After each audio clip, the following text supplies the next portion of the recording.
नमस्कार। सत्य संवादमा म यहाँहरूलाई हार्दिक स्वागत गर्दछु। जीवराम भण्डारी।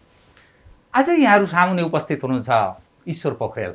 उहाँ नेकपा एमालेका महासचिव हुनुहुन्छ, पूर्व उपप्रधानमन्त्री। उहाँसँग आज म सत्यको निकट पुग्ने गरी संवाद गर्ने प्रयत्न गर्नेछु। विविध विषयहरू छन्, विविध जिज्ञासाहरू छन् आमजनका। उहाँका पार्टी कार्यकर्ता जनका छन्, समग्र नेपाली जनका छन्। वाम आन्दोलनको उचित राम्रो भविष्य त्यस्तो कल्पना गर्नेहरूका पनि प्रश्न छन्। ती समग्र विषयलाई म उहाँ मार्फत सम्बोधन गराउने प्रयत्न गर्नेछु। सर्वप्रथम म उहाँलाई स्वागत गर्छु। स्वागत छ यहाँलाई कार्यक्रममा। धन्यवाद। म सिधै कहाँ प्रवेश गर्न चाहेँ भने यहाँको राजनीतिक पृष्ठभूमि निरन्तर बहुत धेरै लामो यात्रा तय गर्नुभएको छ। घटनाक्रमले यहाँनिर आउँदा ठेस तपाईलाई लागेको जस्तो यसो देखा पर्दछ। यसकारण पार्टीको महाधिवेशनबाट तपाईँ निर्वाचित महासचिव, पार्टी एकता भयो, माओवादी केन्द्रसँग तपाईको महासचिव पद खोसियो, तपाईँ उपप्रधानमन्त्री हुनुभयो, मन्त्रालय अब सुन्नमा आएअनुसार तपाईले चाहेको मन्त्रालय पनि दिएन। सुनिएको कुरा, हामी अब सुनेकै कुरामा धेरै विश्वास गर्नुपर्ने हुन्छ। तत्पश्चात तपाईको मन्त्रालय फेरि खोसियो, उपप्रधानमन्त्री मात्रै तपाईलाई रह्यो। नेकपा फेरि पूर्व अवस्थामा फर्क्यो, एमाले र माओवादी केन्द्र बन्यो। भलै तपाईहरुको एमाले भित्र पनि ठुलो विभाजनको रूप देखा पर्दैछ। त्यसको कहाँ पुगेर त्यसको निर्क्योल होला त्यो हेर्न बाँकी नै छ। तत्पश्चात अहिलेको स्थिति हेर्दा तपाईलाई फेरि उपप्रधानमन्त्रीबाट पनि बाहिरिनुपर्ने स्थिति आयो। अब छुचो भाषा भन्दा घोक्रे ठ्याक तपाईलाई लगाउनुभयो ओलीजीले भनेर मान्छे भन्दछन्। यो तपाईँ र ओलीजी बीचको तपाईले यत्रो सहयोग गरेको देखिन्छ राजनीतिक हिसाबले। भलै तपाईँ पार्टीको अगुवा व्यक्ति हो, एक अर्कामा अविश्वास भए जस्तो, समस्या उत्पन्न भए जस्तो त्यस्तो अर्थ लाग्दछ। तपाईँ स्वयं चाहिँ यो जो दृश्यको मैले बताएँ यो कसरी मूल्याङ्कन गर्नुभएको छ, के ठान्नुहुन्छ? कृपया, मैले यहीँबाट सुरु गरेँ। यो कार्यकर्ता जनदेखि आम रूपमा मानिसहरूको पनि एउटा जिज्ञासाको विषय रह्यो। यहीँबाट सुरु, कृपया। सबभन्दा पहिले त तपाईँले मेरो राजनीतिक साङ्गठनिक जीवनसित गाँसिएर, मेरो जिम्मेवारीसित गाँसिएर जे जिज्ञासा राख्नु हो त्यसको लागि म धन्यवाद भन्न चाहन्छु। यो धन्यवाद किनभने यस खालको जिज्ञासा, यो जिज्ञासा कतिपय अरू हाम्रो पार्टी पङ्क्तिभित्र या अरू सामान्य नेकपा एमालेलाई जान्ने, मलाई जान्ने, बुझ्ने साथीहरूको बिचमा पनि छ। म यो कार्यक्रममा क्लियर के भन्न चाहन्छु भने मेरो राजनीतिक साङ्गठनिक जीवनको यात्रा अनुकूलतामा मात्रै होइन प्रतिकूलतामा पनि अगाडि बढेको छ। जितेको बेला मात्रै होइन हारेको बेलामा पनि अगाडि बढेको छ। मैले ताली पाएको बेलामा मात्रै होइन गाली खाएको बेलामा पनि अगाडि बढेको छ। म प्रशंसाको बेलामा मात्रै होइन आलोचनाको बेलामा पनि म अगाडि बढेको छु। त्यस कारणले कतिपय मानिसहरूलाई लाग्छ मैले कुनै आफ्नो राजनीतिक साङ्गठनिक पृष्ठभूमिको बारेमा कुनै अतिरिक्त ढङ्गले बोलेको होइन। मैले आफ्नो यसो पछाडि फर्केर हेर्दा यी दुवै पाटा छन्। जहाँसम्म अहिलेको कुरा छ, मैले केपी ओलीजीलाई 9 महाधिवेशनमा उहाँको अत्यन्त अप्ठ्यारो अवस्था, स्वास्थ्यको अप्ठ्यारो अवस्था हुँदाहुँदै पनि मैले निश्चित एउटा निष्कर्षको आधारमा उहाँलाई समर्थन गरे हो। मैले त्यस बेला भने हो केपी ओली, कतिपय पार्टीभित्रकै अर्को खेमाका साथीहरूले भन्दै हुनुहुन्थ्यो केपी ओली आज हो कि भोलि, त्यस खालको एउटा नारा नै घन्काइएको थियो र उहाँको स्वास्थ्य स्थिति अत्यन्त नाजुक पनि थियो। तर हामी केही मानिसहरू कसरी उभिएका हौँ भने केपी ओली स्ट्रेचरमा बोकिएर भए पनि यो पार्टीको अध्यक्ष बन्नुहुन्छ। केपी ओली बन्नुहुन्छ त्यो आत्मविश्वासका साथ हामी प्रस्तुत भयौँ। किनभने केपी ओलीलाई हामीले त्यस हिसाबले हेर्नु पछाडि दुईवटा कारण। एउटा के हो भने उहाँ लामो एउटा पृष्ठभूमिबाट झापा आन्दोलनको एउटा अगुवाई गर्दै आउनुभएको, अनेक प्रतिकूलतासित जुझ्दै आउनुभएको र अनेक खालका चाहिँ उहाँका चुनौतीपूर्ण जोखिमपूर्ण अवस्थाहरू पार गर्दै आउनुभएको, एउटा राजनीतिक रूपमा पनि तीक्ष्णता राख्नुहुने एउटा त्यस्तो खालको व्यक्ति र अत्यन्त व्यक्तिगत हिसाबले पनि स्वास्थ्यको हिसाबले पनि प्रतिकूल अवस्थामा हुनुहुन्छ। एउटा यो पाटो। अर्को त्यही झापा आन्दोलनको जगमा बनेको पार्टीको प्रमुख नेता हुनको लागि उहाँले चाहना राख्नुभएको छ र उहाँलाई के लागिरहेछ भन्दाखेरि म योग्यतापूर्वक यो पार्टीलाई चलाउँछु भन्ने उहाँले ठानिरहनु भएको छ। यस्तो अवस्थामा नौ अधिवेशनको बेला एकचोटि उहाँलाई किन जिम्मेवारी नदिने, मौका उहाँलाई जाँचिनै दिनुपर्छ। राम्रो गर्नुभयो भने हामी सबैको लागि नै फाइदा हुन्छ, आन्दोलनको लागि नै त्यसले लाभ पुर्याउँछ। कमजोरी भयो भने पनि त आखिरमा यो त यो प्रश्नको उत्तर त मिल्छ। त्यस कारणले गर्नुपर्छ, हामीले विवेकहीन ढङ्गले चल्नु हुँदैन भन्ने मान्यताको आधारमा हामी केपी ओलीलाई अध्यक्षमा जिताउनुपर्छ भनेर लागेको मान्छे साथ दिनु होइन, साथ दिएको। तर त्यो जाँचिने सवालमा कसी लगाउँदा असफल देखिनु भयो नि त। पार्टी फुटको सङ्घारमा छ, त्यही त जे होस्, एकपछि अर्को घटनाक्रम यस्तो बढ्दैछ। कृपया म आउँछु। त हामीले खालि त्यो एउटा कजको लागि, उद्देश्यको लागि गर्नुपर्छ भन्ने एउटा मान्यता बोकेर हामी त्यस हिसाबले लागेको। अहिले पनि मैले के भनेको छु भने तपाईँहरूलाई बाहिर देख्दा के होला कसो होला अनेक खालका जिज्ञासा प्रश्न होलान्।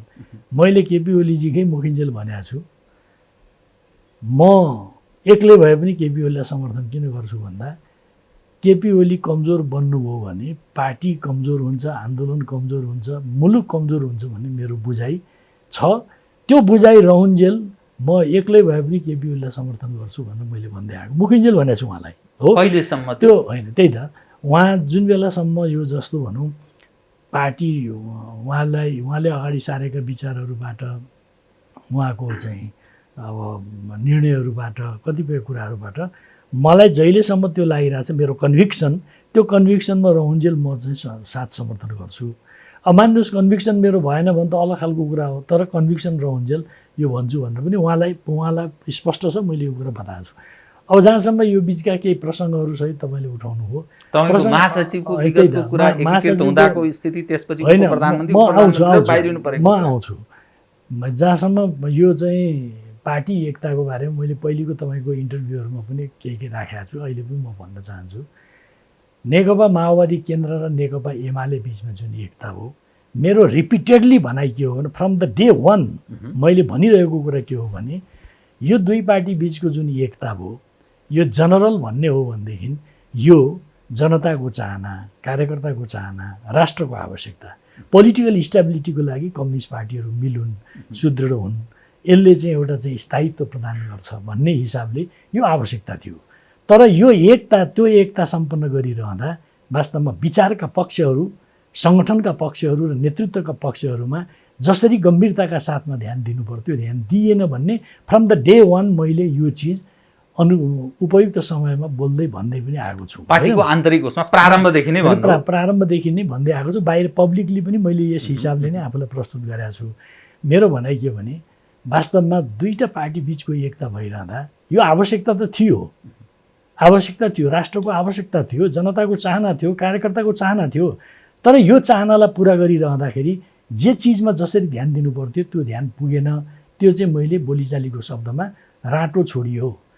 त्यही छोडिएको राँटोमा विषाक्त वृक्षहरू उभिएर, विषाक्त वृक्षहरू उम्रिएर त्यहाँ भएका काँडाहरूले कोरेर रक्ताम्बे बनेको हो भन्ने मेरो बुझाइ मैले पटक पटक भन्दै आएको छु। अब ऊ एउटा म यो सिलसिलामा एउटा भन्न चाहन्छु। आज कस्तो स्थिति पैदा भयो भन्दाखेरि जज बर्नार्ड शाहको एउटा चाहिँ उहाँसित गाँसिएको एउटा प्रसङ्ग भन्छन्। उहाँ सुन्दर हुनुहुन्न थियो अथवा भनौँ अलिक कुरूप अनुहार थियो। एउटा दार्शनिक साहित्यिक मान्छे उहाँ। एउटी सुन्दरीले बर्नार्ड शाहलाई भनिन्, तपाईँ यति विद्वान, यस्तो चिन्तक, म यति राम्री, हामी दुईको बिचमा सम्बन्ध भएर त्यो सन्तान जन्मियो भने कति बुद्धिमान होला भनेर भनिन् रे। बहुत चर्चित प्रसङ्ग। अनि बर्नार्ड शाहले के भने अरे भने सुन, तिम्रो जस्तो बुद्धि र मेरो जस्तो अनुहार भयो भने कस्तो जन्मेला। यो पाटो सोचेको छु कि सर्वत्र बर्बाद हुन्छ भने। त मैले यो दृष्टान्त किन भनेको भने वास्तवमा नेकपा एमाले र माओवादी केन्द्र मिल्दाखेरि यी दुईटा पार्टीका स्थिति के थिए भन्दा माओवादी साँचो अर्थमा एउटा हिंसात्मक सङ्घर्ष बढायो, आन्दोलनको रूपमा शक्ति त थियो, तर माओवादी पार्टी बनिसकेको थिएन। विचारको हिसाबले पार्टी बनेको थिएन, सङ्गठनको हिसाबले पार्टी बनेको थिएन र नेतृत्वको हिसाबले पार्टी बनेको थिएन। त्यहाँ राजनीतिक र साङ्गठनिक मुद्दाहरूमा चरम अराजकता थियो माओवादी केन्द्रभित्र। एक दोस्रो, एमालेभित्र के थियो त भन्दा एमाले पार्टी बनिसकेको थियो, विचारको हिसाबले पार्टी बनाएको थियो, सङ्गठनको हिसाबले पार्टी बनाएको थियो र नेतृत्वको हिसाबले अनेक तहमा एउटा स्थापित नेतृत्व पङ्क्ति थियो। एमाले पार्टी त बनिसकेको थियो, तर त्यहाँभित्र खराबी के थियो त भन्दाखेरि त्यहाँभित्रको खराबी भनेको त्यो डेमोक्रेटिक प्र्याक्टिस गर्छौँ भन्ने नाममा जुन पेनल बन्दी बन्यो, माथिदेखि तलसम्म पेनल बन्दी बनेर एउटा जुन खालको एउटा पक्षधर्ता, विचारको आधारमा होइन पक्षधर्ताको आधारमा नेकपा एमालेभित्र चाहिँ ब्लक बन्ने जुन खालको स्थिति बन्यो, त्यो दुर्भाग्यपूर्ण कुरा थियो। मैले खालि जर्ज बर्नार्ड शाहको त्यो कुरा किन लिएको त भन्दाखेरि माओवादीभित्र पार्टी बनेको थिएन, एउटा अराजकता थियो। 4000 को केन्द्रीय कमिटी, 6000 को केन्द्रीय कमिटी, हिँड्दै पोलिट ब्युरो, हिँड्दै केन्द्रीय कमिटी डिजल्भ गर्ने ठाउँमा पुगिसकेको थियो माओवादी केन्द्रको पार्टी। त्यो ठाउँमा पुगिसकेको र त्यो एउटा चरम अराजकता, त्यो अराजकताको अगुवाई चाहिँ पुष्पकमल दाहालले 30-35 वर्षदेखि निरन्तर अविच्छिन्न अखण्डित ढङ्गले पार्टी नेतृत्व प्राप्त गर्ने, कहिले प्रतिस्पर्धा पनि गर्नु नपर्ने र उहाँ निरन्तर रहिरहने। तर त्यो उहाँ अन्तर्विरोधहरूमा खेलेर विदिन द पार्टी अन्तर्विरोधहरूमा खेल्ने र त्यो अन्तर्विरोधमा खेलेर आफ्नो उचाइ बढाउँदै जाने, ढाडमा टेकेर टाउकोमा हान्ने अभ्यासमा अभ्यस्त भएको प्रचण्ड, त्यो एउटा माओवादी धारभित्र त्यो खराब कुरा। र एमाले भित्रको खराब कुरा के भने गुटबन्दीको कुरा। त्यो गुटबन्दी पछि निरन्तर पहिलेदेखि नै थियो। त्यसमा प्रवृत्तिहरू पात्रहरू अलि फरक पनि हुँदै आए। पछिल्लो समयमा त्यो गुटबन्दीको चाहिँ वाहक बनेर माधव नेपाल देखा पर्नु भएको थियो। किनभने प्रतिस्पर्धा माधव नेपालजीको पनि एउटा कस्तो स्थिति भने म सम्झिन्छु, माधव नेपालजीसित मेरो 45 इयर्स 45 वर्ष एउटै कमिटीमा काम गरेको मान्छे, निकटको सम्बन्ध। त उहाँ कस्तो भन्दा प्रतिस्पर्धा गरेर कहिले नेतृत्वमा आउने स्थिति परेन उहाँलाई। चल्दै आयो नेतृत्वमा प्रतिस्पर्धा भनेको उहाँले केवल 9 महाधिवेशनमा केपी ओलीसँग गर्नु, बस जहाँ हार्नुभयो होइन। संसदीय दलमा पनि त्यही हो र पार्टीमा पनि त्यही हो। त माधवले पछिल्लो समयमा एमाले भित्रको गुटबन्दीको वाहक अगुवाई चाहिँ उहाँले गर्नुभएको थियो। त त्यो जुन पक्षधर्ता पेनलबन्दी या गुटबन्दी जुन थियो, त्यो गुटबन्दी एमाले भित्र माथिदेखि तलसम्म झाँकिँदै थियो। एमाले मात्रै हुँदाखेरि त्यो त्यस्तो ढङ्गले एउटा जबरजस्त ढङ्गले त्यो प्रकट हुन पाएको थिएन, आफ्नो ठाउँमा बसिरहेको थियो। एउटा दुर्भाग्यपूर्ण संयोग के पर्यो भन्नु होला भने माओवादी धारबाट आएको अराजकता ढाडमा टेकेर टाउकोमा हान्ने, अन्तर्विरोधमा खेल्ने र एमाले भित्रको चाहिँ स्थापित जो गुटबन्दी थियो, त्यो गुटबन्दीको बिचमा वास्तवमा दुर्भाग्यपूर्ण संयोग के भने गठजोड कायम भयो। त्यही गठजोड कायम भएर त्यो सङ्ग्रहालिएर वास्तवमा एकता पनि चलेन। एकता नचल्ने मात्रै होइन, एमालेको जुन राजनीतिक साङ्गठनिक स्थिति थियो त्यसलाई पनि त्यसले नोक्सानी पुर्यायो, जुन अहिले पुर्याउँदैछ। मैले खालि के भन्न खोजेको भने हामी त्यो क्रमबाट गुज्रियौँ। मैले खालि नेकपा एमाले एकताको कुरा गरिरहँदा त्यसबेला महासचिव गयो भनिरहँदा म त समग्र समस्यालाई नै त्यसरी चित्रण गर्दैछु, बुझ्दैछु। तपाईँलाई म भन्न चाहन्छु, म एक्लै भए पनि यो आन्दोलनमा त्यस बेलाको बारेमा मेरो त्यो बुझाइ म राखिरहन्छु। त्यो बुझाइ हो जब यस्तो खालको एउटा समग्र कुराहरू नै त्यो एउटा चाहिँ विसङ्गत खालको स्थितिमा गइसकेपछि म निर्वाचित भएको महासचिव, महाधिवेशनबाट निर्वाचित भएको महासचिवको कुरा त त्यो त एउटा त्यसको मातहतको एउटा सामान्य विषय हो। तर तपाईँलाई दुःख मनाउ भएन त्यो? होइन, मलाई दुःख मनाउ, मैले के बुझ्छु भने होइन, त्यो त तपाईँ महाधिवेशनबाट निर्वाचित महासचिव हो नि, कसैको आशीर्वादबाट मैले प्राप्त गरे होइन। त यो मैले के भनेको छु भने यसको बारेमा मेरो बुझाइ के छ भने म त आन्दोलनमा उपयोग हुनुपर्छ भन्ने मान्यता राख्ने मान्छे। मेरो जिन्दगी, मेरो योग्यता, मेरो क्षमता, मेरो सामर्थ्य आन्दोलनको लागि, राष्ट्र र जनताको हितमा, कम्युनिस्ट आन्दोलनलाई अगाडि बढाउने हितमा म जहिले पनि समर्पित हुनुपर्छ, उपयोग हुनुपर्छ। म उपयोग हुँदा कहिले मेरो पदीय स्थिति रहला, कहिले पदीय स्थिति नरहला, के फरक पर्छ? म मेरो जिन्दगीलाई उपयोगी बनाउन चाहन्छु मेरो आन्दोलनको हितमा। यो देशको हितमा, जनताको हितमा, कम्युनिस्ट आन्दोलनको हितमा, देशभक्तिपूर्ण आन्दोलनको हितमा म त मेरो जीवनलाई उपयोग गर्न चाहन्छु, प्रयोग होस् भन्ने म चाहन्छु। त प्रयोग गर्नको लागि कहिले म पदीय स्थिति मेरो रहला, कहिले नरहला, के फरक पर्छ? तर एक वाक्य जसले यो कुरा गर्नुभयो, म भन्छु आज गर्नुहुन्छ कि गर्नुहुन्न थाहा छैन, कुनै दिन त गर्नु होला होइन। आफ्नो अन्तिम समयसम्म त यसको समीक्षा त होला नि। मैले के ठानेको छु भने वर्तमानमा उठेका कतिपय प्रश्नहरूको उत्तर भविष्यले दिन्छ। मैले तत्कालका प्रश्नको उत्तर तत्कालै मैले खोज्न मनासी पनि हुँदैन कतिपय, चाहे महासचिव हो या उप प्रधानमन्त्रीबाट बाहिरिनु पर्दाको अवस्था जुनसुकै पनि। मैले यो अहिलेको मसित गाँसिएको घटनामा मात्रै गाँसेको होइन, मैले भनेको तमाम चिजहरू, तमाम प्रसङ्गहरू मसित मात्रै भोलि हर कोही तपाईँको जिन्दगीसित गाँसिएका कतिपय प्रश्नहरू हुन सक्छन्। त्यो अहिले उठेका प्रश्नहरूको उत्तर तपाईँले कतिपय अहिले नै उत्तर नपाउन सक्नुहुन्छ नि। त्यसकारणले म के भन्न चाहन्छु भने त यसमा अब म निर्वाचित भएको महासचिव, म त आन्दोलनको हितमा ल यसो गरौँ भन्ने खालको कुरा भइसकेपछि वास्तवमा त्यस बेला कुनै सुविचारित छलफल भएको पनि होइन। यो प्रसङ्गमा अब बितिसकेको प्रसङ्ग हो, त्यसमा के गर्ने तथापि होइन। त म के भन्न चाहन्छु भने जसका एउटा सोचाइमा, विचारमा, योजनामा यो विषय भयो होला, ती नेताहरू आज के कसरी सोच्दै हुनुहुन्छ मलाई थाहा छैन। तर भविष्यमा कुनै इतिहासको कुनै न कुनै कुनामा यो विषयमा पनि त्यसको एउटा समीक्षात्मक निचोड र निष्कर्ष त खोज्लान् नि, उठ्ला नि, यसको उत्तर त खोज्लान् मान्छेहरूले। तर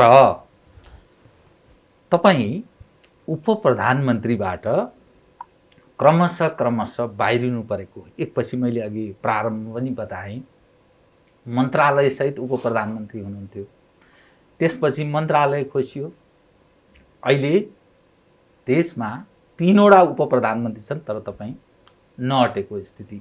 यसमा के हो भने जस्तो भनौँ पछिल्लो दोस्रो पटक केपी ओलीको नेतृत्वको सरकार बनिरहँदा केपी ओली एउटा पृथक सोचमा हुनुहुन्थ्यो। त्यो भनेको के हो भने प्रधानमन्त्री कार्यालयलाई स्ट्रङ बनाउनुपर्छ भन्ने उहाँको मान्यता थियो।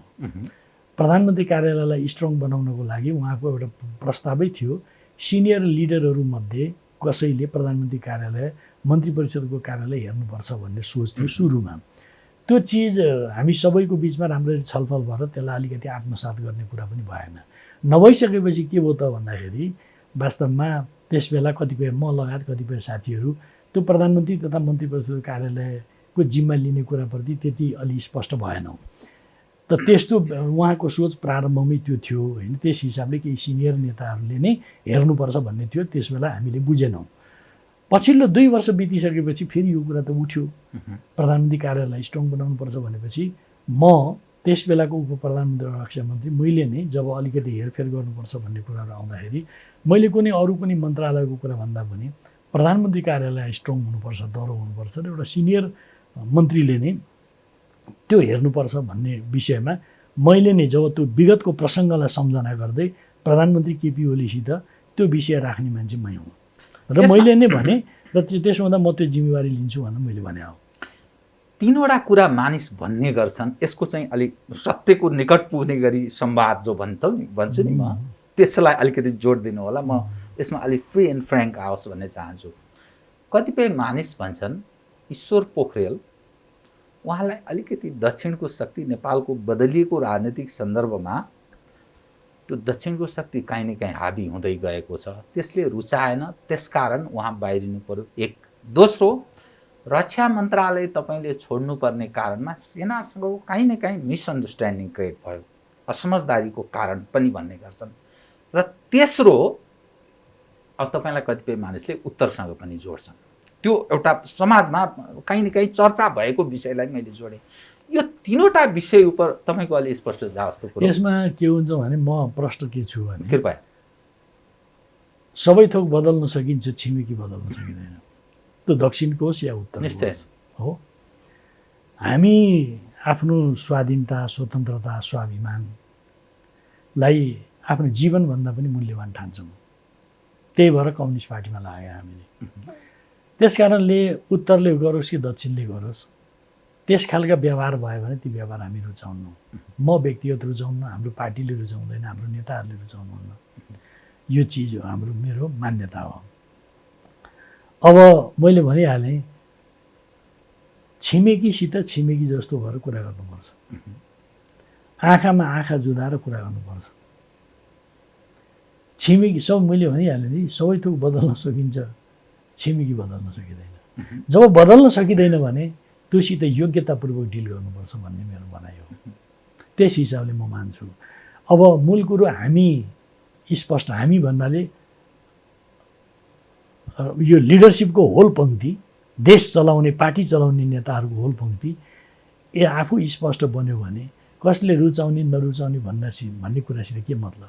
लिडरसिपभित्रै त्यसको हिसाब किताब राखिन्छ भने त त्यो अलग दुर्भाग्य हो। होइन भने लिडरसिपको होल पङ्क्ति नै त्यसमा स्पष्ट छ भने त यसमा त्यो कसले रुचाउने नरुचाउने भन्ने कुरै आउँदैन, होइन।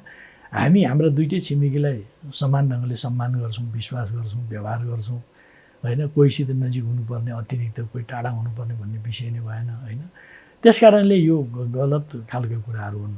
एउटा कुरा के हो भन्दाखेरि, कोही पनि व्यक्ति नेता नेपाली हो भने नेपाली भएर बाँच्न सक्नु पर्यो।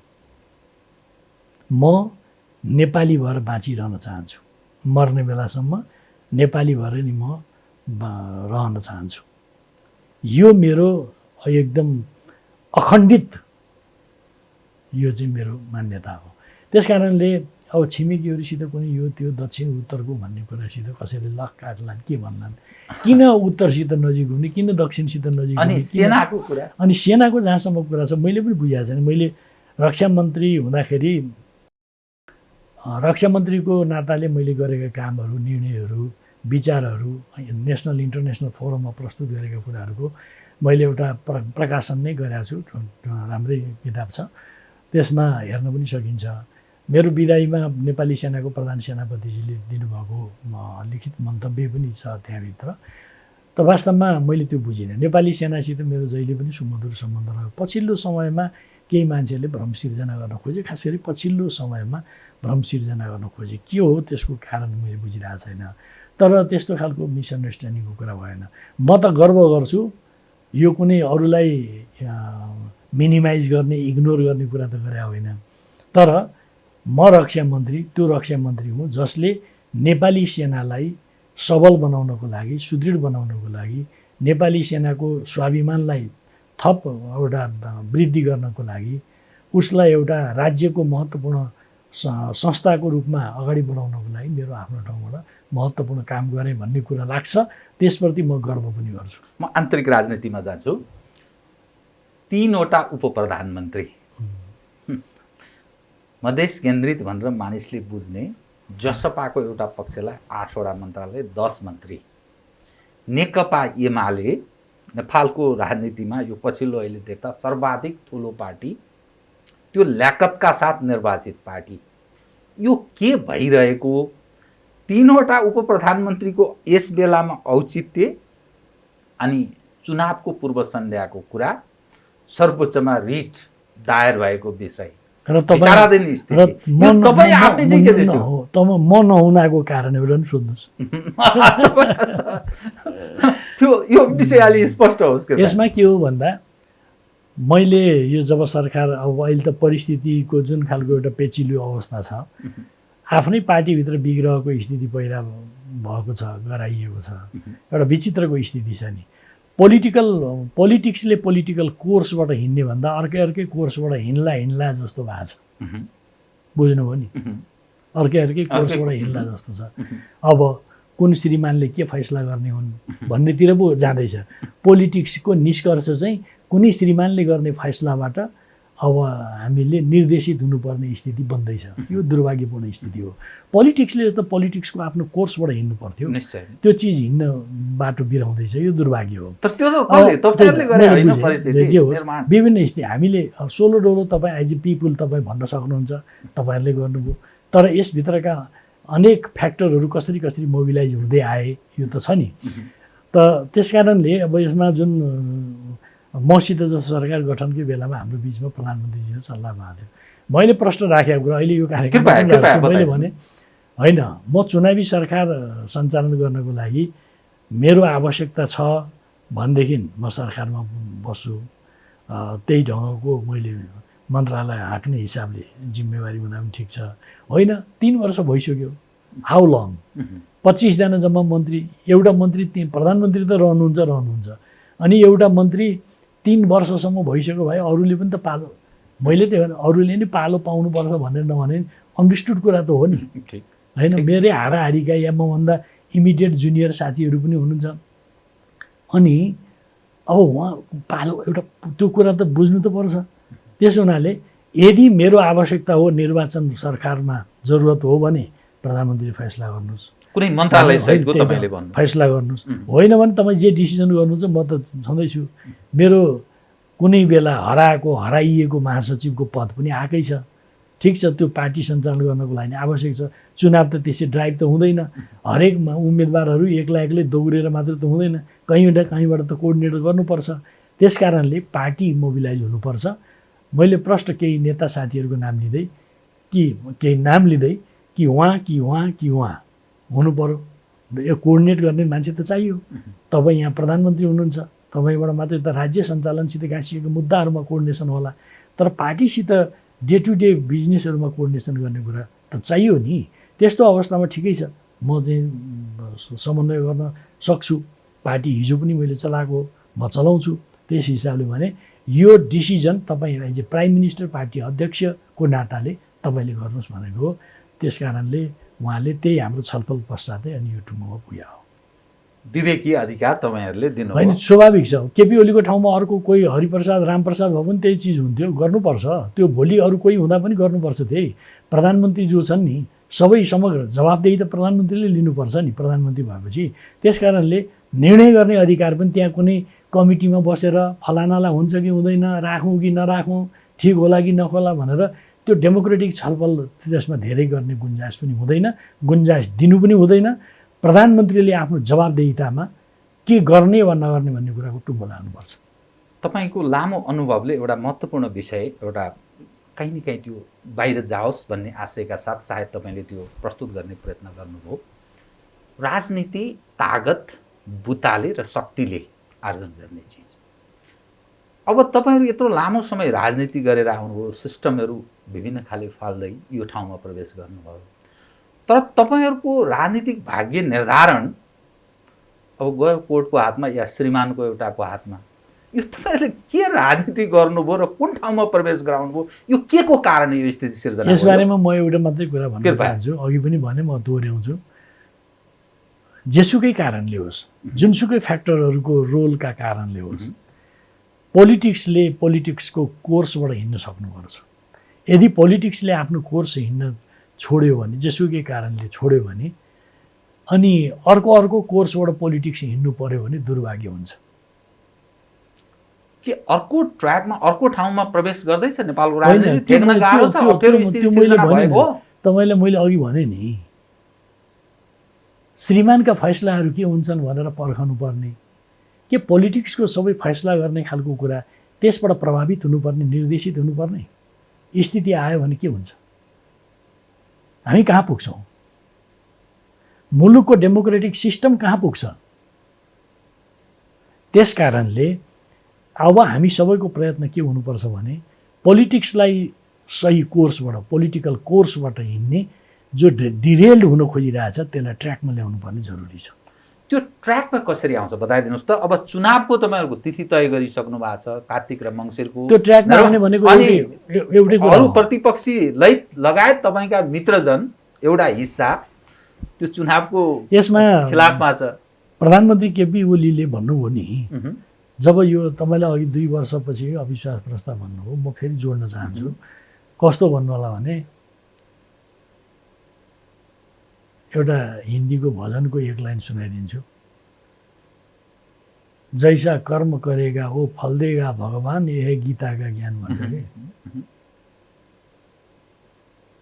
कि जे गरियो नि, 2 वर्षसम्म अविश्वासको प्रस्तावको नग्न चहल पहल किन भएन भन्दाखेरि त्यो संवैधानिक बाध्यता थियो। त्यही संवैधानिक बाध्यताले त्यो नग्न चहल पहल भएन।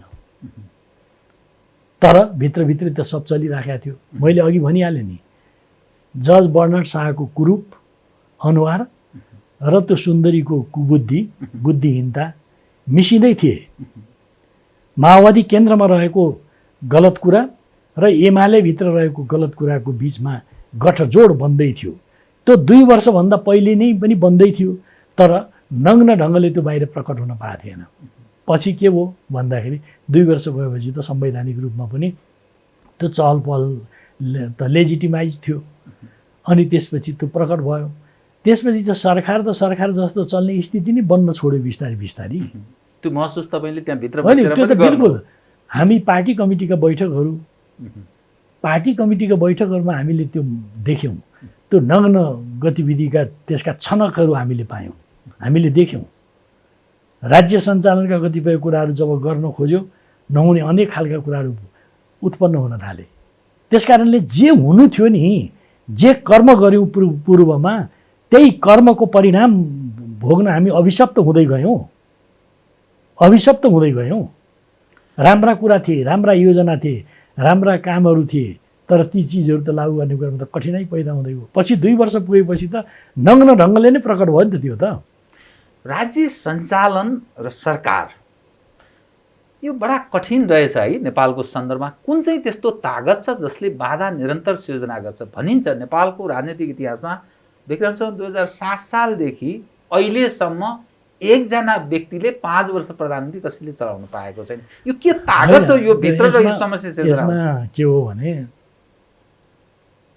आफ्नो थैलीको मुख राम्रो बाँध्नु, छिमेकीलाई चोरीको आरोप नलाउनु। मूल कुरो हामीले आफ्नो योग्यता देखाउनु पर्यो। हामी नेपालीहरूले, नेपालका पोलिटिकल पार्टीका लिडरहरूले हामी कसैको मुखापेक्षी हुनु भएन। तपाईँले 2007 सालको कुरा गर्नुभयो।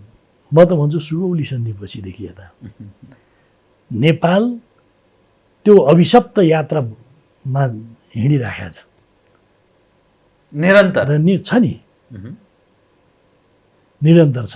यसको अर्थ के भने, नेपाललाई नेपाल बनाउनुपर्छ भनेर सपना देख्नेहरूले यो प्रब्लमको रुट कजमा पुग्नु जरुरी छ।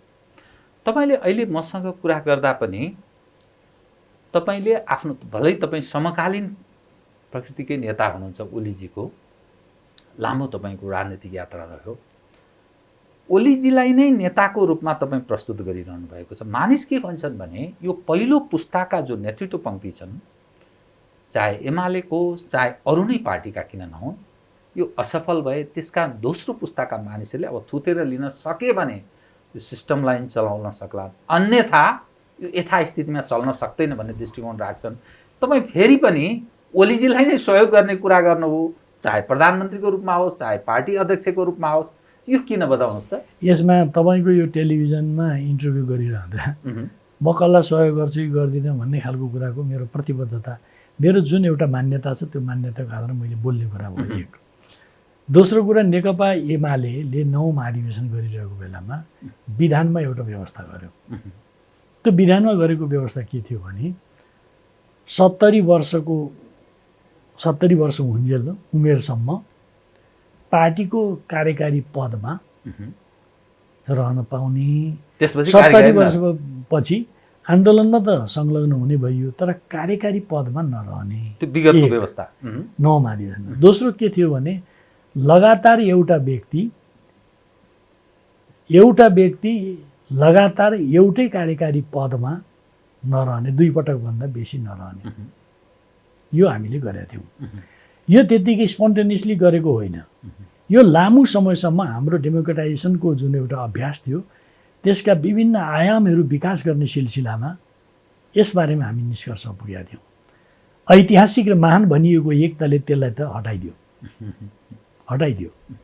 तर यो भनिरहँदा म के भने, उमेरको मात्रै कुरो होइन, उमेर कम हुनेहरू पनि त्यो चाहिँ बुढ्यौलीले लखेटिसकेका पनि हुन सक्छन्, होइन? तर त्यो कुरा होइन। तर एउटा कुरा, कतिपटक हामी जब डेमोक्रेटिक प्र्याक्टिसमा जाँदैछौँ, यो अधिनायकवादी कम्युनिस्ट पार्टी, अधिनायकवादलाई लागू गर्ने कम्युनिस्ट पार्टी भने डेमोक्रेटिक प्र्याक्टिस विश्वास गर्ने, डेमोक्रेसीमा विश्वास गर्ने, यो आवधिक निर्वाचनमा विश्वास गर्ने कम्युनिस्ट पार्टी भएको हुनाले वास्तवमा हामीले लिडरसिपको मामलामा पनि अब नयाँ ढङ्गले सोच्नुपर्छ भनेर सर्वसम्मतिले 9औं महाधिवेशनमा हामीले त्यो व्यवस्था गऱ्यौँ। वास्तवमा त्यो योग्य नेता हो जसले आफू पछिको उत्तराधिकारीको पङ्क्ति तयार गर्छ। आफू हुन्जेल त राम्ररी चाहिँ चलाउला, तर आफू पछि पुरै एउटा अनिश्चितताको स्थिति रह्यो भने त्यो योग्य नेता मानिँदैन। जुन ओलीजीले त त्यही गरे, त्यो होइन, म त्यता जान्न। उत्तराधिकारी त उहाँले चयन गरेको अर्थ लाग्दैन त, जो मानिस तपाईलाई हेर्दै थिए। फेरि उत्तराधिकारीको कुरामा पनि टिको लाउने कुरा पनि होइन, त्यो चाहिँ त्यो एउटा गतिविधिले, कामले, जिम्मेवारीले, एक्सपोजरले पाउने कुरा पनि हो त्यो, होइन। त्यसकारणले अलिकति अब यसमा कहीँ न कहीँ प्रब्लमहरू हुन सक्छन्, होइन, हुन सक्छन्, प्रब्लमहरू हुन सक्छन्, होइन। सिचुएसनलाई भिजुअलाइज गर्ने मामलामा पनि एकरूपता नहुन सक्छ, होइन। आकाङ्क्षाहरूलाई बुझ्ने मामलामा, अन्दाज गर्ने मामलामा पनि एकरूपता नहुन सक्छ, अनेक कुराहरू हुन सक्छन्। त्यस कारणले मेरो खालि कति मात्रै भनाइ हो भने वास्तवमा कुनै पनि हाम्रो पार्टी नेकपा एमालेको मात्रै कुरो होइन, जुनसुकै पोलिटिकल पार्टीभित्र पनि यदि उत्तराधिकारीको पङ्क्ति तयार नहुने हो भने बुढाहरू त जान्छन् नि, हर कोही जान्छन्, तर स्वाभाविक छ उमेरको आधारमा प्रक्रिया हो त्यो। जीवित रहँदा पनि क्रियाशीलता त कमजोर हुँदै जान्छ नि। त्यस्तो अवस्थामा त भूमिका खेल्न त सकिँदैन। के भनिन्छ भने लिडरसिपमा 3 तरेली इस्टाब्लिस गर्नुपर्छ। 3 तरेली भनेको पाको पुस्ता अनुभवी, हिजो काम गरेका अनुभवहरू बताउने, अधवैंशी पुस्ता परिपक्व ढङ्गले काम गर्न सक्ने, र तन्नेरी पुस्ता जो ऊर्जावान गतिशील हो। यो 3टाको कम्बिनेसनबाट लिडरसिप बन्नुपर्छ। अब बुढाहरूको मात्रै पङ्क्ति हुन थाल्यो भने कोही बुढा त जोसिएर कामै गर्लान्, तर सबै बुढाहरू त त्यस्तो हुन सक्दैन। त्यस्तो स्थितिमा त्यो सङ्गठनको भविष्य के हुन्छ? त्यस कारणले म यही कार्यक्रममा पनि भन्न चाहन्छु, कृपया म आउने महाधिवेशनमा पनि वास्तवमा नेतृत्व परिवर्तनको एउटा विधि जुन हामीले स्थापित गरेका थियौँ एमालेको 9औं राष्ट्रिय महाधिवेशनमा, त्यसमा टेकेर अगाडि बढ्नुपर्छ भन्ने मान्यता राख्छु। त्यसमा अलिक स्पष्ट होस् न, तपाईँ पार्टी अध्यक्षमा अब दाबी गर्ने स्थितिमा हुनुहुन्छ? होइन, दाबीको बारेमा मैले पहिले पनि तपाईँलाई एक्चुअली भनेको छु। के हुन्छ भने लिडरसिपको कुरा भनेको 3टा कुराबाट निर्धारण हुन्छ। त्यस बेलाको परिस्थिति कस्तो हुन्छ, एक। दोस्रो कुरा के हुन्छ भने आम कार्यकर्ताको चाहना कस्तो हुन्छ, 2। र त्यस बेलाको आवश्यकता कस्तो हुन्छ। कहिलेकाहीँ के हुन्छ, त्यो परिस्थिति त छ तर आवश्यकता बोध भएन। कहिलेकाहीँ वास्तवमा अब आवश्यकता बोध भयो, परिस्थिति परिपक्व छैन।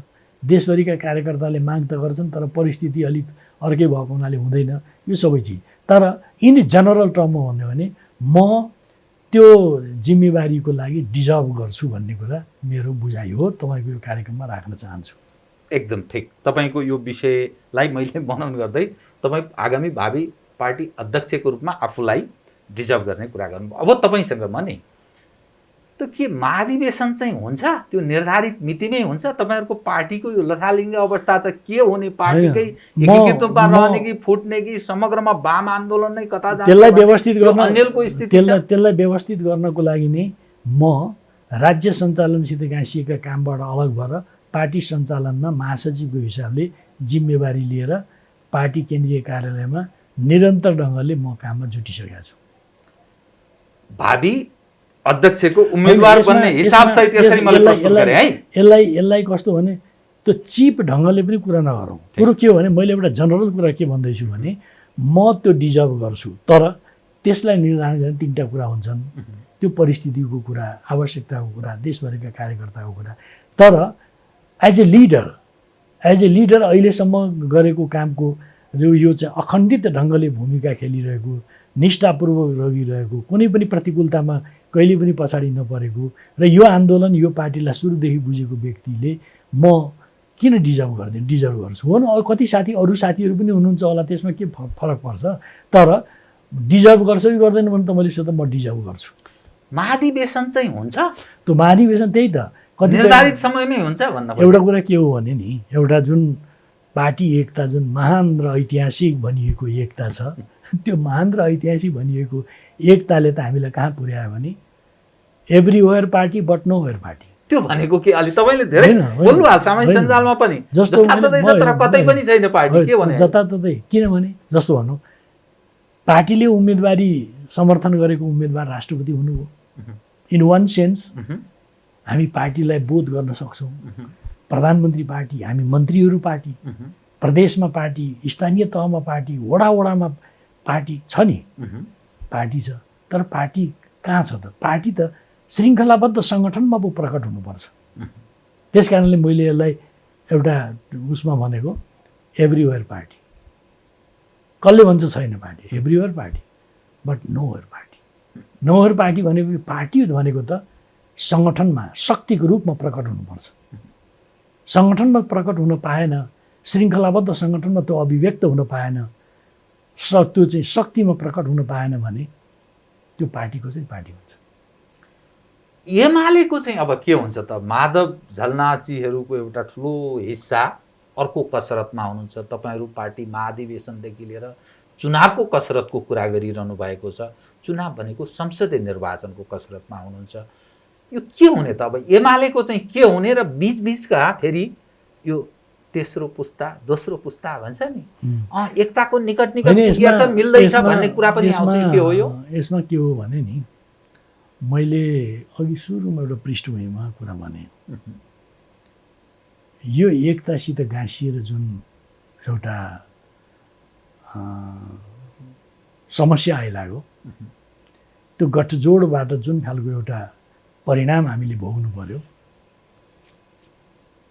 त्यो सिलसिला जारी छ जस्तो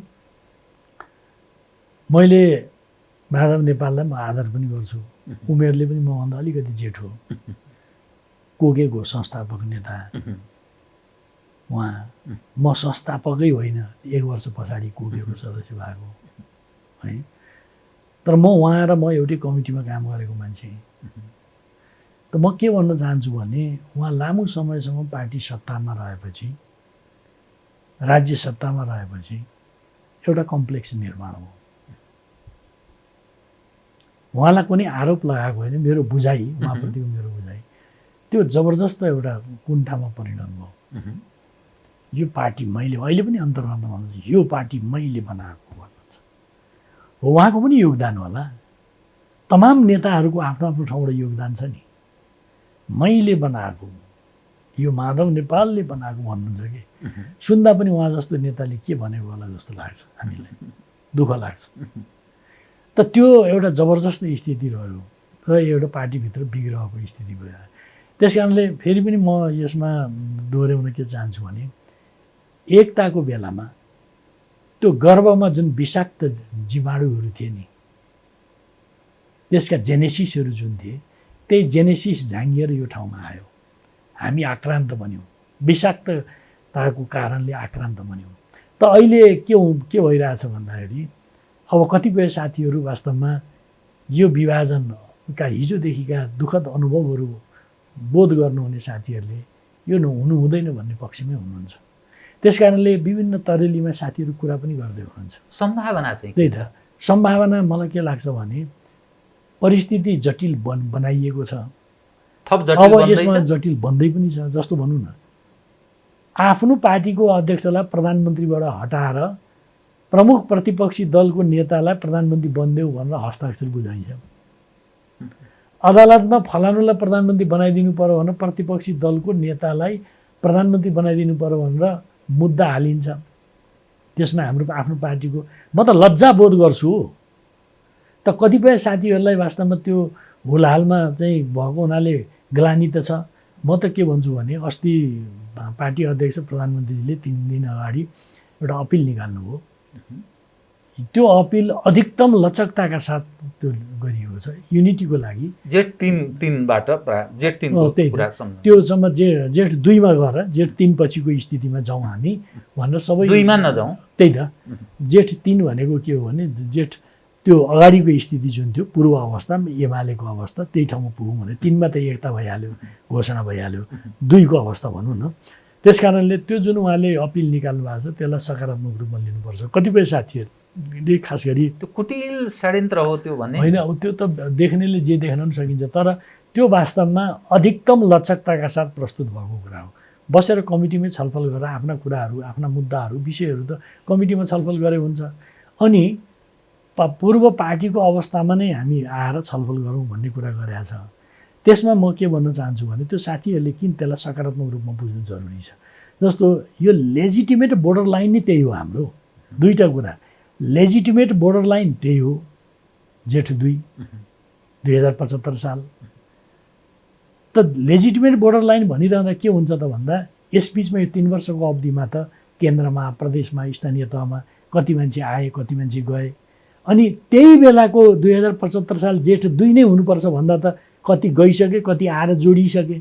अनि त्यो चिजको के हुने त? त्यसकारण जेठ 3 भनेको होइन। नो नो नो नो, जेठ 3 त्यसरी पनि होइन। कुरा के हो भने आधारभूत रूपमा लेजिटिमेट बोर्डर लाइन त्यही हो, 2 नै हो। तर कुरो के हुन्छ भन्नु होला भने, तर त्यो यो 3 वर्षको अवधिमा त कतिपय कुरा एकता प्रक्रियामा गाँसिएर आउनुभयो नि। केन्द्रमै रामबहादुरजीहरू रहनुभयो, टोपबहादुरजीहरू रहनुभयो, अरू साथीहरू रहनुभयो। किन रहनुभयो त भन्दाखेरि हामी एकता एकीकरणको सिलसिलामा आएका हौँ। अहिले जुन फागुन 23 गते सर्वोच्च अदालतले फैसला गरिसकेपछि जो एमाले रह्यो, यही एमाले एकीकरणको स्पिरिटलाई पनि क्यारी अन गरेको छ। हामी यसमै रहन्छौँ भनेर भन्नुभयो। अनि अब जेठ 2 मै पुग्नुपर्छ भनिरहँदाखेरि त यो उन्नत, यो विकसित भएको यो अवस्थालाई आत्मसात गर्नु पर्यो कि परेन? कतिपय प्रदेशमा होला, कतिपय हिजो जेठ 2 तिर रहेका एमालेमै रहेका मान्छेहरूले छोडेका पनि होलान्। अब तिनीहरूलाई समेत ल्याएर बस्ने त होइन होला नि त्यहाँ। त्यस कारणले आधारभूत रूपमा यो चाहिँ त्यही नै हो सीमा। तर त्यसलाई सृजनात्मक ढङ्गले बुझ्नुपर्छ। एक, यो विकसित अवस्थालाई पनि आत्मसात गर्नुपर्छ एउटा। दोस्रो कुरा, यस बिचमा जति पनि कामहरू भए, निर्णयहरू भए, अभिव्यक्ति भए, लज्जास्पद कुराहरू भएका छन्, यसलाई रिभिजिट गर्नुपर्छ, फर्केर हेर्नुपर्छ। फर्केर हेर्नको लागि समीक्षा गर्नुपर्छ भन्दा मनस्थिति पनि त्यही अनुसार विकसित पनि हुनु पर्यो। मनस्थिति तयार नहुँदा गाह्रो हुन्छ। कतिको सम्भावना छ? त्यस कारणले समीक्षा एकैचोटि मनस्थिति तयार नभई हुँदैन। खालि नीतिगत रूपमा अहिले त्यसमा रिभिजिट गर्ने भनौँ, जति एक्सेप्टेड हुन्छ एक्सेप्टेडलाई गर्दै जाउँला, क्रमशः गर्दै जाउँला। आज नै जम्मै कुरा टुङ्गिनुपर्छ भन्ने होइन, तर रिभिजिट त गर्नुपर्छ नि। तपाईँ भन्नुहोस् एउटा घटना, केपी ओलीले के ठान्नुहुन्छ म बुझ्दिनँ, तर उहाँले पनि त्यसलाई बडा गम्भीर रूपमा बुझ्नुभयो होला। आफ्नो पार्टीको अध्यक्षलाई, जो प्रधानमन्त्री छ, संसदीय दलको नेता र पार्टीको साधारण सदस्यताबाट समेत निष्कासन गरेर माधव प्रचण्डजीहरू मिलेर निर्वाचन आयोग र संसद सचिवालयमा समेत औपचारिक पत्र पठाएको छ। एक हिसाबले भन्ने हो भने त पोलिटिकली त केपी ओलीलाई त मारेर सडकमा फाले होइन हो नि, राजनीतिक हिसाबले मारेर सडकमा फालेको ठिक। तर वास्तवमा ती सबै चिजहरूको बारेमा आत्मसमीक्षा गर्नुपर्छ पर्दैन? के हो त त्यो चिज? हिजो नेकपा कालमा थियो, त्यो अहिले कहाँ हो भनेर माधवजीहरूले उम्किन पाउनुहुन्छ। त्यसको रियलाइजेसन के हो त? त्यो त उयो भन्छ नि, यो चाहिँ अन्तिम लास्ट भन्छ नि बोलिसाल्यो। यो त केही नै बाँकी थिएन, लास्ट पनि भन्यो होइन, केही नै बाँकी रहेन नि। त यस्ता गतिविधि पनि भएको छन्। तपाईँ भन्नुहोस्, सडकबाट तमाम चिज फैसला भएको छ, हस्ताक्षर गरेर पठाइएको छ।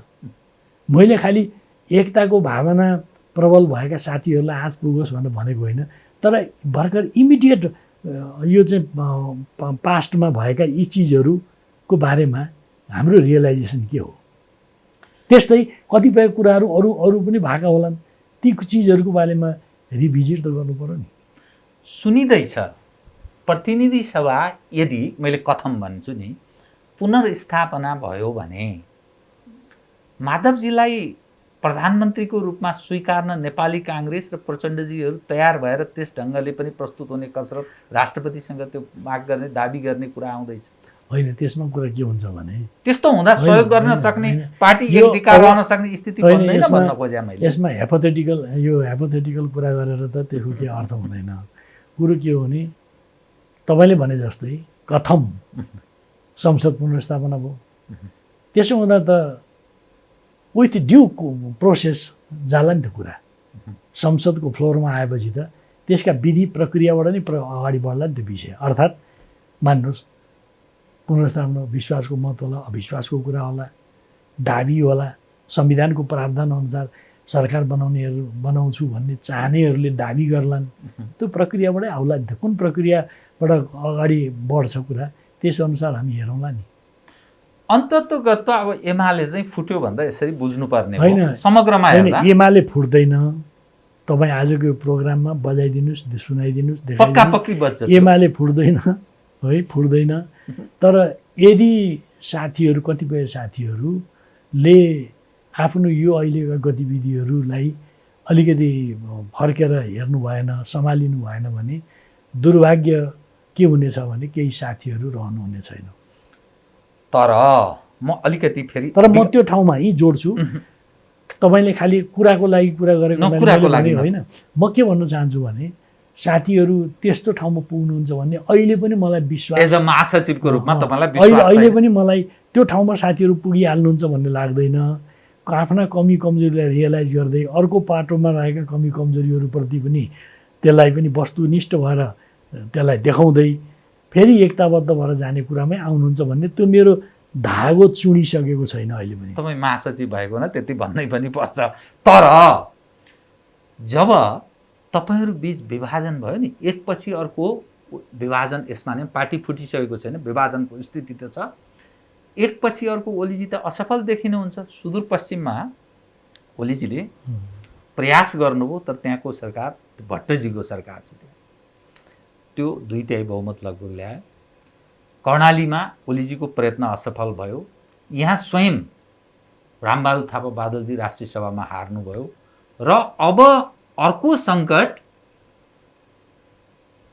विभिन्न प्रदेश सरकारहरूमा पनि क्रमशः बढ्दैछ। यसको अर्थ यसरी विभाजन हुँदा त ओलीजी अथवा तपाईँको पक्ष कमजोर देखिने हो नि त। परिस्थिति त त्यो जुन तपाईँले दृष्टान्तहरू दिनुभयो त्यो भएकै कुरा तपाईँले दृष्टान्त दिनुभएको हो होइन।